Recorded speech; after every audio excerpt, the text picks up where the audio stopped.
Mesdames et messieurs, bienvenue dans ce nouveau Chaos Global, l'hebdomadaire télévisé sur YouTube du Courrier des Stratèges. Nous déchiffrons l'essentiel de l'actualité. On en profite pour dire rendez-vous sur notre fil Telegram gratuit pour suivre notre actualité.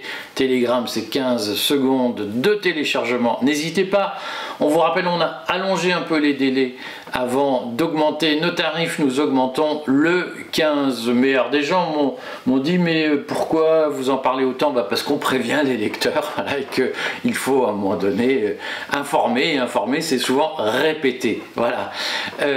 Et puis abonnez-vous à la chaîne YouTube, à notre chaîne YouTube Patrimoine aussi. Nous donnons des conseils pour faire face aux politiques budgétaires et monétaires qui sont menées, qui sont délirantes, et notamment, vous avez bien vu en France, on va y venir d'ailleurs, que Emmanuel Macron nous mène gentiment à la faillite, et que donc vous avez peut-être intérêt à prendre les devants pour défendre votre patrimoine. Voilà. Mais aujourd'hui, nous ouvrons un cycle préparation des élections européennes. Vous savez que Édouard est locomotive sur la liste Prenons-nous en main, qui est la liste que le Courrier des Stratèges accompagne. Alors je crois que je serai même candidat, je ne sais pas, 42e je crois, ou 51e, je ne sais pas trop, mais nous allons quand même faire le point des élections européennes, puisque la campagne s'ouvre sans grand enthousiasme. Est-ce que ça intéresse les gens, Édouard, cette campagne ?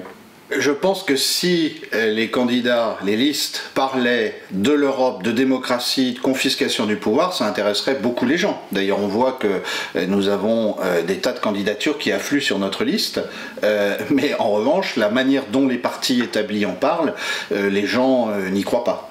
Alors, il faut redire donc que cette liste est une liste citoyenne, plutôt d'inspiration libertarienne, mais avec un programme qui a été bâti avec plus d'1 millier de militants d'ailleurs en ligne à l'hiver dernier, et qui est un programme qui peut être résumé par la phrase « Prenons-nous en main », et qui est une liste qui est ouverte sans professionnels de la politique, mais qui est une liste qui s'adresse essentiellement à ce que Macron a appelé le bloc central hier dans une interview qu'il a donnée à la Tribune et à la Provence. Les deux titres de M. Saadé, patron de CMA CGM, l'armateur marseillais. Et là encore, c'est du quant à soi de la caste qui s'adresse aux gens du bloc central. On va en dire quelques mots. Est-ce qu'on peut quand même faire un point, Édouard, sur la situation globale, puisqu'on voit bien que Jordan Bardella est donné à 32% désormais par des sondages. La liste de Valérie Ayer, qui est la liste Macron, elle descend gentiment autour des 15%. Comment tu perçois ça, Édouard ?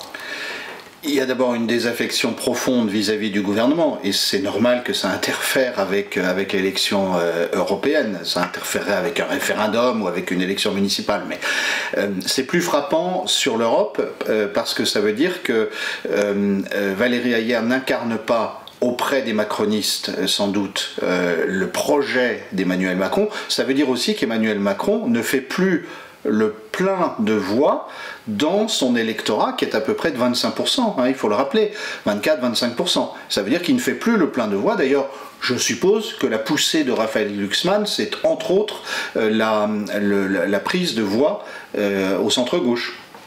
Là-dessus, quand même, sur le fond, est-ce que tu penses que le Rassemblement national va réellement faire 32%? Parce que moi, j'ai l'impression qu'il y a une petite intox destinée à démobiliser l'électorat du Rassemblement national. Dire, ah mais voilà, c'est fingers in the pocket, si j'ose dire, hands in the pocket, ils vont passer haut la main, et donc ce sera même plus la peine de se déplacer pour aller voter. Est-ce que tu penses qu'il pourrait y avoir cette tentation dans un certain nombre d'instituts de sondage soutenus par Macron de décourager l'électorat Rassemblement national? On sait que les sondeurs travaillent toujours avec des données brutes, et puis ensuite ce qu'ils appellent des données retravaillées. Alors, beaucoup d'instituts de sondage travaillent bien, retravaillent bien leurs données, au sens où il y a des correctifs à apporter, il y a quelquefois l'échantillon peut n'avoir pas été exactement celui qu'on avait pensé, surtout sur les sondages par téléphone, etc. Mais il y a un moment où effectivement il y a une part d'appréciation, de subjectivité. Et on peut faire ce que font d'habitude les sondeurs, c'est-à-dire faire plus 1,5 ou moins 1,5, ou bien on peut même pousser un peu plus en disant il y a une tendance. Alors c'est en tendance. Et alors c'est là que on peut penser que le système s'entretient lui-même en se disant plus on mettra haut le Rassemblement national, plus son score réel apparaîtra une déception. Moi j'irais plutôt vers 26-27%, qui serait déjà un très beau score pour le Rassemblement national. Mais alors, évidemment, si on lui avait promis 32, ah ben non, ils ont perdu. Oui, voilà. Ce sera l'occasion de dire c'est la défaite du Rassemblement, la victoire même de Macron, alors qui commence quand même à être un peu stressé, semble-t-il, puisqu'il a poussé Gabriel Attal à rentrer dans la campagne et à s'activer un peu sur le sujet. Il a donné une interview hier qui va à la Tribune, au journal La Provence. On va en parler, on en parle maintenant. Nous allons consacrer l'essentiel de ce journal à la déconstruction, au debunking, comme on dit, de ce que Emmanuel Macron a dit. Alors d'abord, il y a une formule qui m'a frappé, Édouard, c'est qu'il a dit, puisque les journalistes ont donné quand même une interview très complaisante, on le redit, Saadé, qui est le patron, le propriétaire, qui a acheté récemment la Tribune, qui est le propriétaire historique de la Provence, Saadé, qui est un milliardaire proche de Macron, a envoyé des journalistes qui ont porté très peu la contradiction et qui ont fait une interview très complaisante. Ils l'ont laissé raconter un certain nombre de carabistouilles sans réagir. Ça, j'ai trouvé ça fascinant. Alors, le mec, il a vraiment eu, c'est le cas de lire, la Tribune, c'est la Tribune de Macron. On va l'appeler comme ça maintenant. Les mecs, ils n'ont pas posé une question gênante au président. Et ils n'ont surtout pas relevé ces mensonges ou ces fake news. Mais donc, il a parlé, les journalistes lui ont demandé est-ce que vous comptez faire un troisième mandat pour aller vite, comment vous envisagez 2027. Alors il expliquait qu'il ne ferait pas de troisième mandat, même si c'était bien dommage, mais qu'il comptait quand même continuer à garder la force, la cohérence du bloc central, c'est son expression, du bloc central qu'il a en gros fondé en 2017. Alors, il se trouve que nous, dans notre liste, nous pensons que nous sommes la vraie liste du bloc central.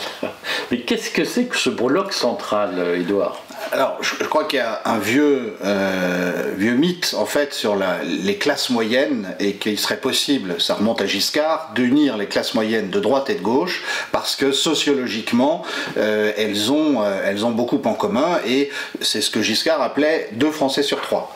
Le problème, c'est que depuis les années 70 ou 80, ce bloc central, sociologiquement parlant, n'a cessé de fondre pour des raisons de précarisation, pour des raisons de perte de compétitivité française, pour des raisons de brimade à l'entrepreneuriat. C'est quand même les entrepreneurs qui viennent alimenter ce bloc central, d'abord en créant des entreprises et puis ensuite en embauchant.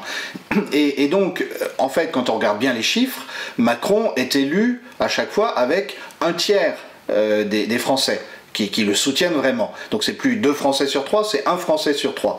Alors il voit que ça s'effrite. Et ça l'inquiète. D'où, je pense, la fébrilité dont nous parlions. Mais alors, est-ce que bloc central, ça veut dire centrisme ? Alors, le mythe giscardien, et on va bientôt fêter le 50e anniversaire de son élection, le mythe giscardien, c'était que le bloc sociologiquement central pouvait devenir un bloc politiquement central, et c'était le rêve de gouverner au centre. C'est d'ailleurs ce que Macron a réalisé, en sachant qu'il lui manque du soutien à droite et du soutien à gauche. Effectivement, est-ce que c'est un centrisme? Est-ce que c'est le en même temps? En tout cas, c'est surtout aujourd'hui le parti des élites ou de la caste, comme nous disons au courrier, le parti du monde dirigeant et de tous ces relais d'influence.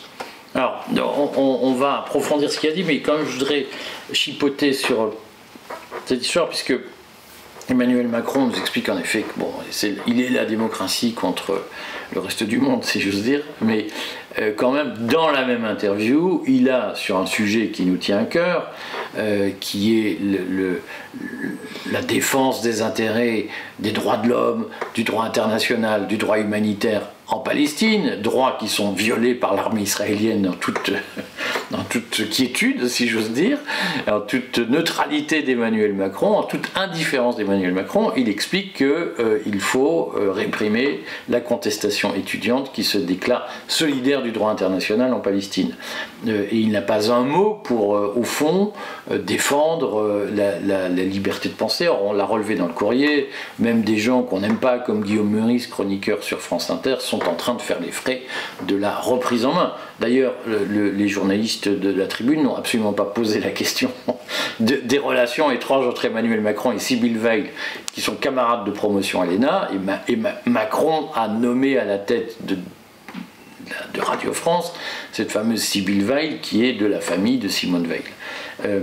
Comment on peut expliquer qu'aujourd'hui ce bloc central, comme on dit, ne soit pas hérissé par l'autoritarisme, les violations de la liberté d'expression qui sont de plus en plus ouvertes et assumées par Emmanuel Macron?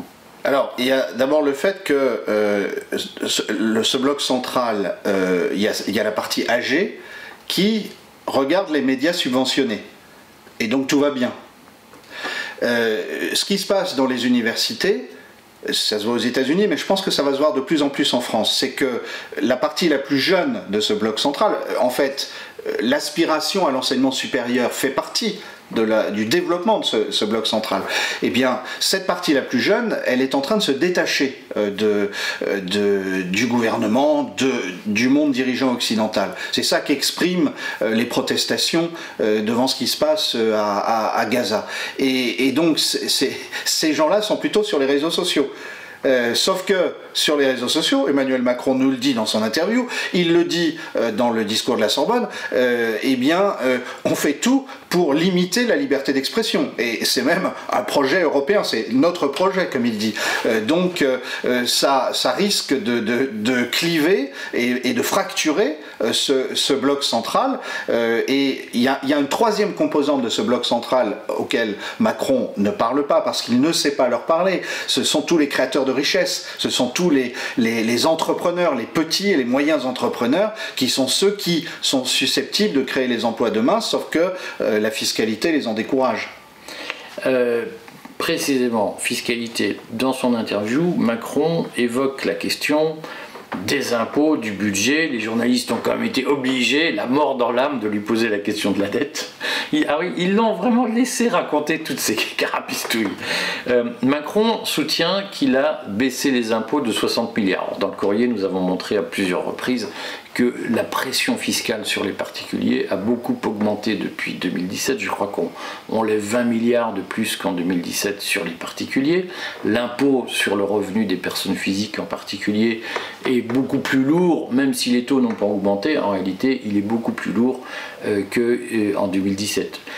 Donc là, les impôts sur les particuliers ont augmenté, n'ont pas diminué de 60 milliards. C'est ahurissant que les journalistes n'aient pas fait leur travail en relevant ce chiffre. Qu'est-ce que nous on porte, puisque Macron explique qu'il a fait une gestion sérieuse avec des réformes importantes, qu'est-ce qu'on a à dire nous sur le sérieux de la gestion Macron, et est-ce que nous ferions une gestion plus sérieuse, Édouard? Alors, il y a un grand absent de ce qu'il explique, c'est l'expansion de la bureaucratie d'État. Et c'est amusant que les journalistes ne lui disent pas un mot là-dessus, mais en même temps, les journalistes d'une presse subventionnée, finalement, relèvent du même monde que tous ceux qui profitent de l'emploi public et de l'expansion de l'emploi public et de la multiplication des agences, des bureaux, voilà. Et donc, évidemment, il y a une clientèle là. Il y a une clientèle qui, elle, reste pour l'instant fidèle à Macron. Alors, il me semble que l'élément central de ce que nous ferions, ça serait d'abord de dégraisser considérablement cette bureaucratie qui est le principal frein à la création de valeur, à la création de richesse et donc à la prospérité et donc à la stabilisation de la démocratie, parce que effectivement, s'il n'y a pas une classe moyenne en expansion, la démocratie, elle est en danger. Alors, sur ce point, Macron affirme, de façon là aussi totalement extravagante, qu'il a pris d'importantes mesures pour la santé, pour défendre la santé en France. en réalité, il n'a pas du tout réformé, notamment la protection sociale, qui est très coûteuse en France. Et nous avons montré avec Machabert, avec Florent Machabert, que par exemple, un smicard aujourd'hui verse durant toute sa vie des cotisations retraite beaucoup plus importantes que ce qu'il reçoit une fois parti à la retraite, donc c'est du racket. Est-ce que tu penses, comment tu expliques que Macron n'ait pas réformé la protection sociale en France? Alors, il affirme, j'ai pris une réforme sur les retraites, mais j'en avais prévu une qui est vraie, la retraite par points, qui était plus ambitieuse, mais on n'a pas pu le faire. Comment tu expliques qu'aujourd'hui, il n'y ait aucun projet de réforme structurelle en France d'ampleur? Parce que Macron, structurellement, essentiellement, est un haut fonctionnaire. Il est issu de l'inspection des finances et il a poussé à la marge des réformettes. Alors effectivement, on peut dire que la suppression de l'ENA, c'est la réalisation d'idées qui étaient là depuis 20 ans. La fin du numerus clausus pour le nombre d'étudiants en médecine. Mais enfin, c'est une idée aussi qui avait 20 ans. Il pousse avec 20 ans de retard des idées qui s'imposent à l'usure. Mais pour le reste, Macron, fondamentalement, n'imagine pas autre chose que le pilotage depuis Paris ou depuis des agences gouvernementales, et si c'est pas depuis Paris, c'est depuis Bruxelles, et il n'imagine pas autre chose que l'endettement. C'est ça aussi. Or, il y a un moment où l'argent de la dette, il faut le répartir, il faut l'attribuer, il faut aussi gérer la dette, il faut emprunter plus, etc. Et donc je pense que structurellement, Macron est incapable, parce qu'il incarne cette haute fonction publique qui a eu son heure de gloire dans les années 50 et 60, mais elle était adaptée à l'économie et à l'état de l'époque. Et aujourd'hui, elle est au contraire une survivance. Ce sont des dinosaures par rapport à un monde horizontal et qui voudrait décider par lui-même. C'est pas du tout la Startup Nation, hein. Macron n'a jamais compris ce que c'était qu'une start-up. Alors, il dit des choses qui, moi, m'ont fait rire. En fait, il a rejoint, donc on le redit, nous sommes contre le réformisme, nous sommes contre l'extrémisme, nous sommes pour la radicalité. Nous n'avons pas un programme extrémiste, mais nous n'avons pas non plus un programme réformiste. Nous sommes pour des évolutions radicales, notamment en Europe. Et Macron a, je trouve, fait une interview qui résume assez bien ce qu'est le réformisme, c'est-à-dire ça marche pas, donc on va serrer un boulon par-ci, resserrer une vis par-là, et puis pour le reste on touche pas au moteur. Nous pensons qu'il faut changer de moteur. Un moteur centriste, un moteur du bloc central, mais il faut changer de moteur. Mais donc il a sorti une phrase qui va dans notre sens et qui m'a fait beaucoup rire, puisque les journalistes lui ont demandé de faire un bilan de son septennat, comme ils ont dit, puisque ça fait 7 ans qu'il est au pouvoir, et donc ils l'ont laissé dérouler sa trame, et dans sa trame, il explique ce qu'il a fait pour l'école, ce qu'il a fait pour la santé, et puis il dit, et pour le régalien, je fais aussi des choses extraordinaires. C'est-à-dire que Macron a d'ores et déjà délibérément sorti de l'espace régalien l'éducation nationale et le ministère de la Santé au sens large, y compris la protection sociale. C'est aussi quelque chose que nous disons, nous, c'est-à-dire qu'il faut un État régalien fort, mais que cet État régalien, ce n'est pas l'éducation nationale et ce n'est pas la santé.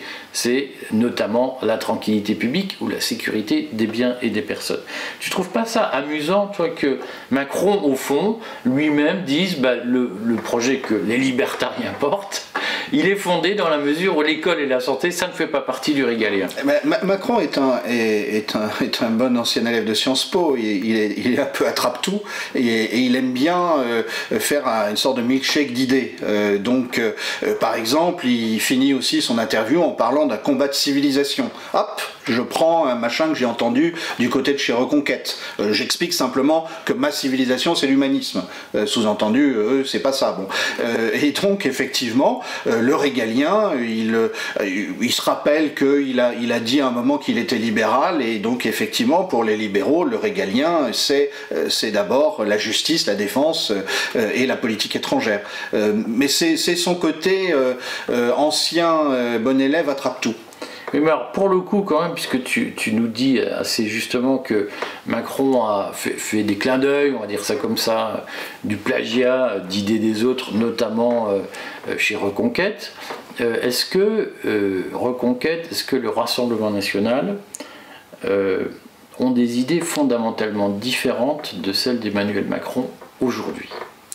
Si on en croit Darmanin qui veut s'en prendre aux frères musulmans, alors on ne sait pas qui a copié l'autre. Mais il veut faire quoi Darmanin sur les frères musulmans? Il explique que c'est le danger qui est en train de prospérer, qu'il faut les combattre, qu'il faut les identifier, il faut les traquer, qu'ils vont conquérir l'appareil d'État. Enfin, on a une rhétorique qui est quand même assez surprenante. Ça n'a rien à voir avec le fait que nous sommes en campagne électorale. Rien du tout, rien du tout. Ça lui est venu comme ça, il y a eu un rapport nouveau, il a découvert ce que c'était. Voilà, et donc ça peut marcher donc, dans les deux sens. Je pense que si on prend le programme du Rassemblement national, le discours sur comment combattre la dette de l'État, au fond, sans vouloir offenser qui que ce soit, c'est pas très différent de ce que dit Emmanuel Macron dans son interview pour la Tribune. On va pas changer grand chose, on va faire des ajustements à la marge. Alors certains vont parler de fraude à l'assurance sociale, certains vont parler de fraude à l'immigration, certains vont parler de fraude fiscale, etc. Mais au fond, ce sont des arrangements à la marge. C'est un éventail d'une même farce. Dans la pratique, est-ce que tu penses que Reconquête ou le Rassemblement national mènerait une politique fiscale très différente de celle que mène Emmanuel Macron? Alors, qui est une politique d'augmentation déguisée des impôts. On dit qu'on les baisse, en réalité on les augmente. On a un phénomène depuis 1974, c'est qu'il n'y a pas eu un budget en équilibre. Et chaque gouvernement a dépensé plus que le précédent. Donc, quelle que soit la couleur politique, je serais très étonné aujourd'hui qu'il y ait vraiment une amélioration, qu'il y ait vraiment une baisse de la fiscalité efficace, sauf si un parti arrive avec un programme radical, celui que nous prônons, et qui consiste d'abord à dire prenons-nous en main, et que ce sont aux gens de décider d'abord. On parlait de l'éducation. C'est d'abord aux parents de pouvoir décider où ils mettront leur enfant. On a défendu dans le Courrier des stratèges l'idée du chèque éducation. Si on prend un certain nombre d'efforts qui sont faits, d'investissements dans tel ou tel secteur écologique, ça peut être extrêmement utile, mais c'est pas une écologie par en haut que nous voulons, c'est des choses qui sont viables entrepreneurialement, qui sont liées à un écosystème local, et il y a des choses magnifiques qui se font dans telle ou telle région de France, etc., etc. Donc je crois que notre radicalité, c'est de dire ce sont les gens d'abord qui doivent décider, ce sont les citoyens qui doivent décider, et ça vaut aussi pour l'économie, ce sont les entrepreneurs, ce sont ceux qui sont au plus près du terrain et de leurs besoins qui doivent décider.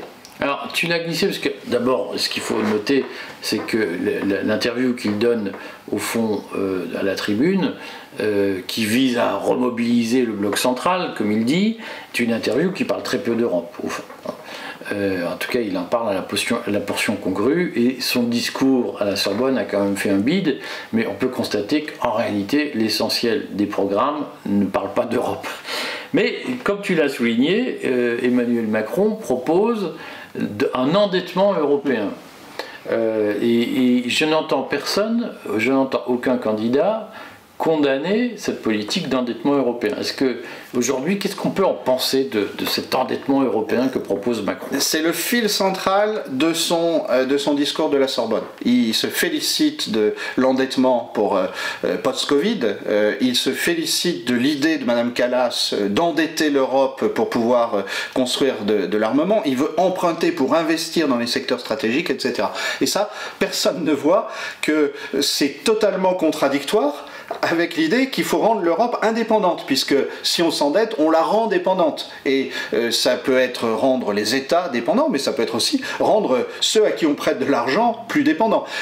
Au fond, que veut-il faire? Il veut aussi confisquer l'épargne des Européens. Il dit il y a trop d'épargne en Europe. C'est quand même un discours absolument extraordinaire, surtout pour quelqu'un qu'on appelait le Mozart de la finance. Il y a trop d'épargne. Mais alors, je vais évoquer un sujet secret de Polichinelle, mais quand même, je vais le dire comme ça, nous ne voulons pas faire la guerre aux autres, mais même dans l'environnement du Rassemblement national, j'entends des gens dire très légitimement, mais en fait il n'y a pas de problème de dette en France, puisqu'il y a 3 000 milliards de dettes, mais il y a autant sur l'épargne des Français, et même plus. Et donc, voilà, il y a l'un dans l'autre, on peut y arriver. C'est quand même une idée très répandue aujourd'hui un peu partout, que l'argent que les gens ont gagné, qu'ils économisent, pourrait très bien être confisqué pour payer les fonctionnaires et payer la bureaucratie. C'est quand même bizarre, non? Le pays ne tient que parce qu'un certain nombre de Français, de manière vertueuse, épargnent pour eux-mêmes, pour leurs enfants, pour leurs petits-enfants, et puis éventuellement place cette épargne. Alors Emmanuel Macron se plaint que par exemple on achète des bons du Trésor américain. Oui, mais enfin il n'a rien fait pour défendre l'euro. La chose intelligente aurait été de dire nous on ne confisque pas les actifs russes. Là l'euro il aurait été un investissement de rêve pour beaucoup de pays dans le monde. La défense de la propriété privée. La défense de la propriété privée, etc. Donc alors ça rejoint ce qu'on disait, nous avons un programme radical aussi parce que nous nous adressons à tous les épargnants pour leur dire nous voulons protéger votre épargne. C'est bien ce que vous faites et c'est grâce à votre épargne qu'il y aura un investissement. Et cet investissement, ça ne sera pas celui des fonds de pension américains, ça ne sera pas celui des fonds souverains des pays du Golfe, ça sera le vôtre et nous comptons sur vous et nous allons protéger et vous allons accroître votre capacité d'épargne et d'investissement. Mais c'est pas du tout ce qu'on entend chez Macron ni au Rassemblement national. C'est assez mystérieux d'ailleurs. Un dernier mot sur l'école, qui est quand même un sujet qui nous tient à cœur, à tous les deux aussi. Emmanuel Macron vante son bilan sur l'école alors que les enquêtes PISA ont montré un effondrement depuis qu'il est là. Je n'ai pas la faiblesse de croire que Macron est responsable de tout et que si les résultats scolaires de nos élèves s'effondrent par rapport à la moyenne mondiale, c'est à cause de lui. Mais que les journalistes ne relèvent pas les mensonges qu'il affiche, je le redis, est totalement hallucinant. Qu'est-ce que tu penses de son discours sur l'école et est-ce que ce qu'il propose sur l'école marche? Et nous, qu'est-ce que nous proposerions en conclusion de ce journal télévisé un peu atypique? Alors, il y a un paradoxe, c'est que le ministre qui s'était le mieux préparé à être à l'éducation nationale, Jean-Michel Blanquer, un homme intelligent, compétent, cultivé, il a obtenu des résultats très minimes. Pourquoi? Mais parce qu'il a tout voulu faire d'en haut. Mais on ne peut pas réformer cette machine d'en haut. C'est un énorme paquebot. Il y a une couche intermédiaire bureaucratique, rue de Grenelle, qui est effectivement totalement contre-productive. Et la seule chose à faire, c'est de laisser l'initiative au terrain. C'est ce que Luc Châtel avait pas mal fait quand il était ministre. Malheureusement, ça n'a duré que 2 ans. Et aujourd'hui, je crois que l'idée du chèque éducation est la bonne idée et elle Alors, peut ça servir. consiste en quoi? Donc le chèque éducation consiste à ce que, en simplifiant, l'État subventionne les établissements, publics ou privés, à hauteur du nombre d'élèves qui s'inscrivent chez eux, c'est-à-dire en suivant le souhait des familles, le désir des familles. Alors, donc sans carte scolaire. Sans carte scolaire. Contrairement à ce qu'on croit, ça serait très bon pour le public autant que pour le privé. Parce que ça éviterait que le public s'endorme sur la facilité de la carte scolaire et ça permettrait aussi, je pense, de résoudre un des problèmes dans les banlieues. On dit toujours on est perdu si on fait sa scolarité en banlieue, à moins d'être pris parmi les happy few qui vont à Sciences Po, etc. On sortirait de là-dedans puisque l'intérêt des écoles de banlieue, ça serait de se prendre en main. Et je crois que c'est un système, contrairement à sa réputation, profondément juste, qui correspondrait à une allocation des moyens au plus près du terrain et qui permettrait surtout de mettre en valeur toutes les bonnes volontés qu'il y a sur le terrain, puisque on sait que beaucoup de professeurs du public aussi sont désespérés par le fait que dès qu'ils prennent une initiative, ils risquent d'être arrêtés. Ah non, pas de vague, leur disent leur chef d'établissement, mais qui eux-mêmes font ce que leur disent leurs recteurs. Donc tout ça, me semble-t-il, c'est très significatif. Emmanuel Macron ne comprend pas le monde qui vient. Bon. Ben voyez, donc on va déposer notre liste, on croise les doigts parce qu'il reste des problèmes administratifs, voilà, mais en tout cas merci à ceux qui se sont mobilisés pour figurer sur la liste et puis rendez-vous la semaine prochaine sur ce même canal. À très bientôt.